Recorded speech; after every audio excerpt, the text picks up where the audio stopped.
हाथी और चूहे की कहानी। एक राज्य में एक राजा का शासन था। हर सप्ताह पूरी शान और शौकत से नगर में उसका जुलूस निकला करता था, जहाँ प्रजा उसके दर्शन किया करती थी। एक दिन एक नन्हा चूहा उसी राजमार्ग के किनारे किनारे कहीं जा रहा था, जहाँ राजा का जुलूस निकलने वाला था। वो चूहा छोटा था, मगर उसका घमंड बहुत बड़ा था। वो खुद को सर्वश्रेष्ठ और महान समझता था। कुछ देर बाद राजमार्ग से राजा का भव्य जुलूस निकला, जिसे देखने लोगों की भीड़ लगने लगी। राजा अपने पूरे दल बल के साथ उसके सैनिकों उसे घेरे हुए थे। कई मंत्री अनुचर उसके पीछे थे। वो एक विशालशाही हाथी पर सवार था।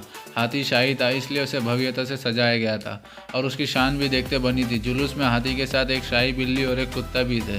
राजा का जुलूस देखने को उमड़ी भीड़ राजा के साथ साथ उसके शाही हाथी की भी खूब प्रशंसा कर रही थी। ये सुनकर घमंडी चूहे को बहुत बुरा लगा।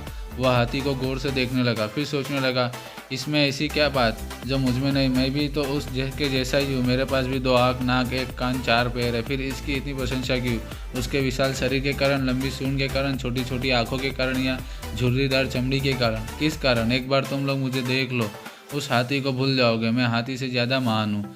चूहा ये सब सोच ही रहा था कि शाही बिल्ली की नज़र उस पर पड़ गई और उसकी लार टपक गई। जुलूस छोड़ वह उसकी ओर लपकी। फिर क्या था? चूहा अपनी सारी महानता भूलकर धुन दबाकर भागा।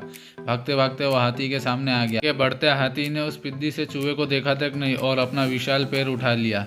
चूहा उसके पैर के नीचे कुचलने ही वाला था, मगर किसी तरह उसने खुद को बचाया। वहां से बचा तो खतरनाक कुत्ता सामने था, जो उसे देखकर गुड़गुड़ाया। चूहा पूरी जान लगाकर वहां से भागा और राजमार्ग के किनारे स्थित एक छेद में घुस गया। उसका सारा घमंड उतर चुका था।